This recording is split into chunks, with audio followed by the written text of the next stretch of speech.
liberty free, as we march on to freedom with our song, as we march on to victory. Great achievements depend on our individual tasks and how well we perform them. Everyone remembers the lesson taught by the children's rhyme about the horseshoe nail. For the want of the nail, the shoe was lost. For the want of the shoe, the horse was lost. For the want of the horse, the rider was lost. For the want of the rider, the battle was lost. Then the kingdom itself was lost, all for the want of a nail. In olden times, it was often the sweeping attack of lancers or dragoons which decided the issue. Today, the scale is turned by cavalry of a newer type, tanks and armored carriers and the mechanized transport of every kind. It was not only the element of surprise, but the overwhelming weight of motorized equipment that gave the enemy his advantage in the first stages of the war.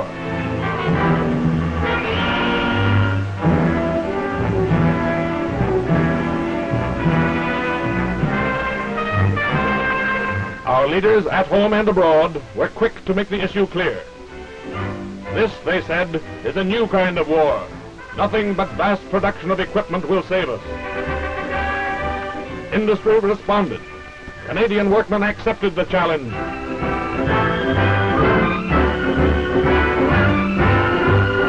Soon, the raw material for guns and tanks and ships was pouring forth. Factory chimneys began to tell the world that Canada had set her hand to the task. There would be no pause in production, no delay in turning out the arms and equipment, no want of mechanized transport to carry the boys in battle dress up the long road to victory.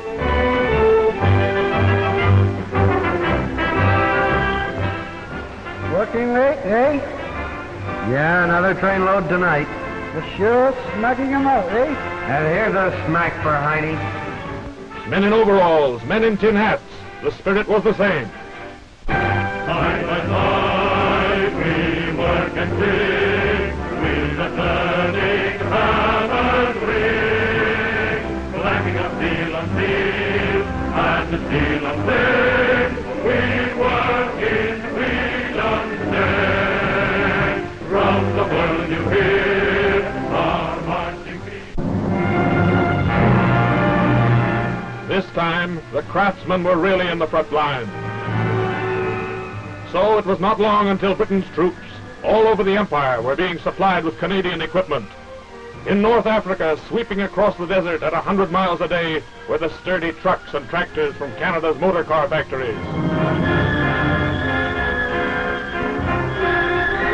The labor of Canadian workmen contributed to the disastrous defeat of Italy's armies. General Wavell, hero of the campaign, never used men when steel would do. In that respect, he is like that sturdy Canadian, General Andy McNaughton, who directs Canada's part in the heroic defense of Britain. Here, too, the manpower on the invasion front is equipped with the weight of steel and the mobile transport they need to meet a desperate foe, and tank units ready to match blow for blow.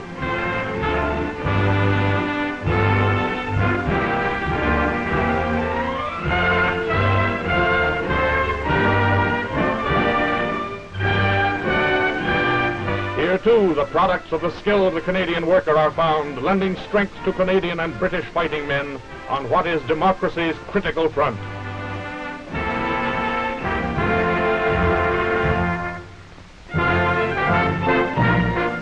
Our armies, wherever they may be, have been brought up to date with the best motor car transport the world can produce.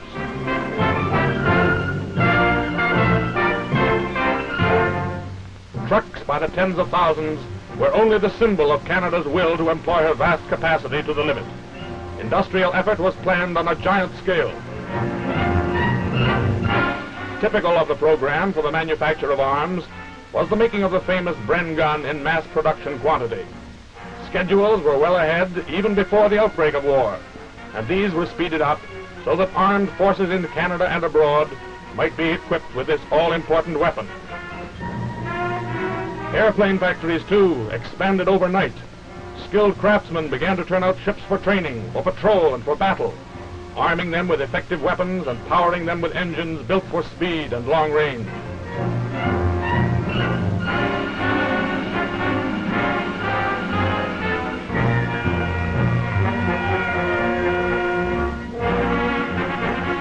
In the manufacture of universal carriers, the production stage was quickly reached. These pillboxes on wheels to shield the swiftly moving machine gunners were the prelude to a program of heavier tanks, equipped with guns of greater striking power.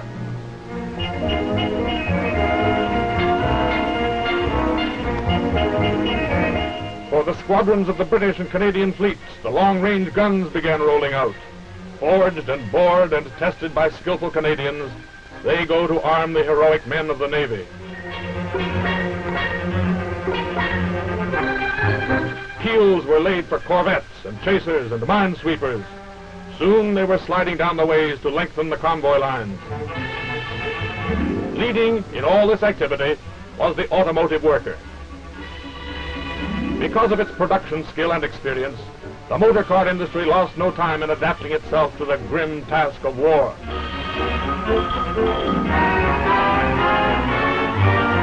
As an example, one motor car company installed enormous presses to speed the making of steel wheels to put more motors on the march against tyranny.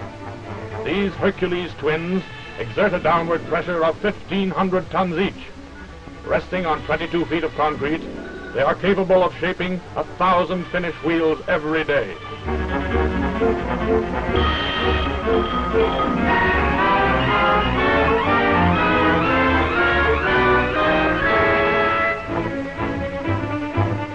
Primary operations completed, the first assemblies begin, and the Army truck starts to take shape on the moving assembly line. Powerful springs are set into place on the chassis. And then, as the line moves on, the frame is reversed to its final position.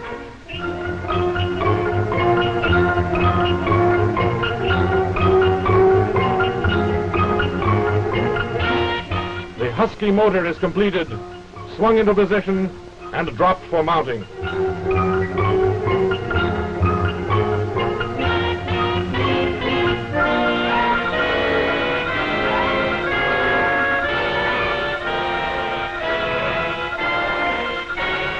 The driver's cab is lifted and placed gently over the steering column.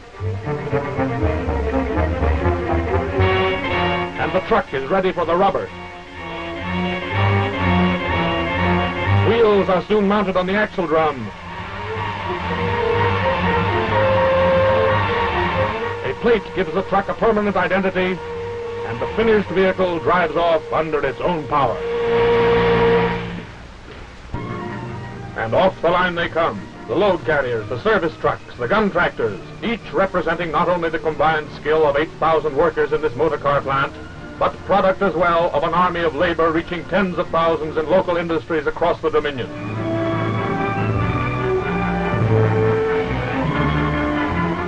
Road transports take some of the military vehicles to their destination. But mostly they are crated, securely packed, and well nailed up for shipment by land and sea to the directors of supply for the armies of the empire.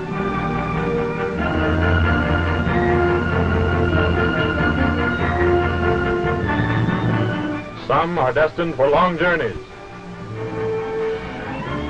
The crated trucks leave the shipping room of this busy factory in trainload after trainload. One by one, the crates are slung into the hold of a merchantman. The convoy of precious war material slips out to sea, while the men of the Navy risk their lives to keep the sea lanes open. But not a single truck or tractor leaves for service until it has been put to rigorous tests.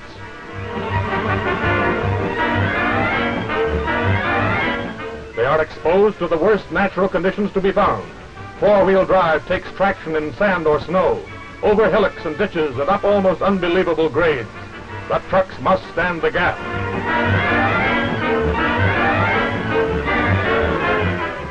Someday, in a saner world, the men who build the Army trucks will turn their skill again to civilian transport, and the cars they build will reflect the courage, thoroughness, and efficiency they put into the vehicles of war.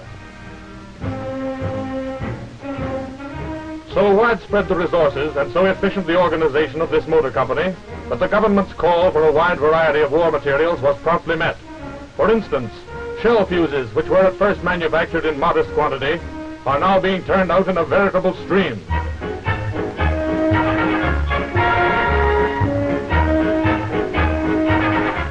With its vast plants in the United States, this company was able to undertake the building of engines for British planes. At Allison Motors, a wonderful liquid-cooled engine of 1,200 horsepower, perfected over a period of years, was soon rolling off the lines. Moving parts are shined and polished like a mirror. Tools bite with precision down to 1/10,000th of an inch. No better evidence exists to show the cooperation of two great nations in a common emergency than this engine-building job.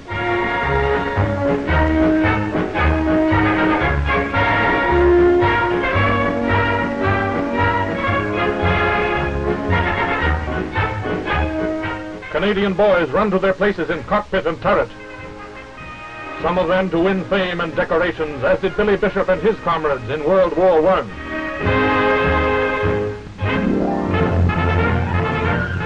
Not content with existing plant capacity, this motor car company rapidly expanded its factory space, built modern plants for more vehicles, for ammunition, and even for machine guns. Something had to be done to meet the Army's great need for skilled craftsmen, skilled mechanics, skilled technicians. Instructors were detailed to teach motor mechanics to the armed forces, so that they, in turn, might become capable instructors to the men of Canada's mechanized units.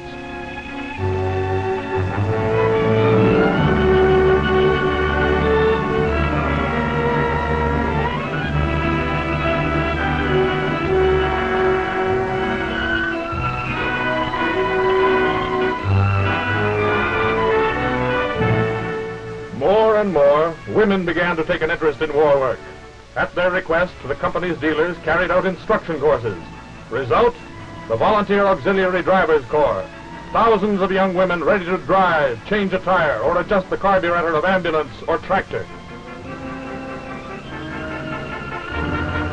The VADC girls in many centers have united with the Canadian Women's Transport Service of the Red Cross.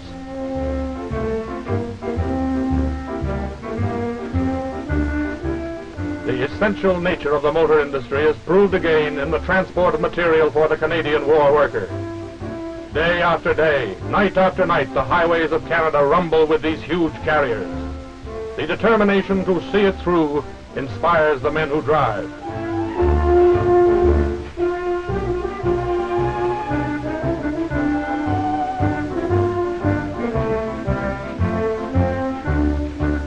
There is a fraternity among the truckers not unlike that of the men in uniform. Their code of service is plain to be seen in the work they do for Canada's war effort.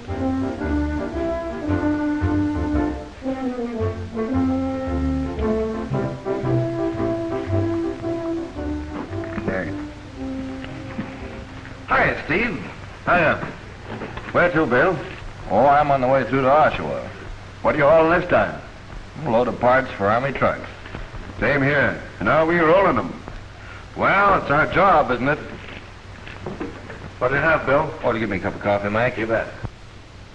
And so, with their line of supply secure, the men in Canada's industries, each to his task, are striving, a song in their hearts, inspiring voices in their ears.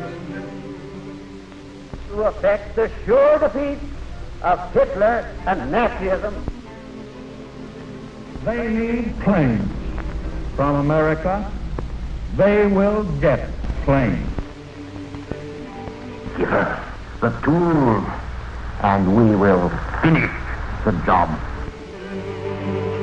Canada's workers are standing behind those leaders, an inspiration to all who would do their bit in the march to victory.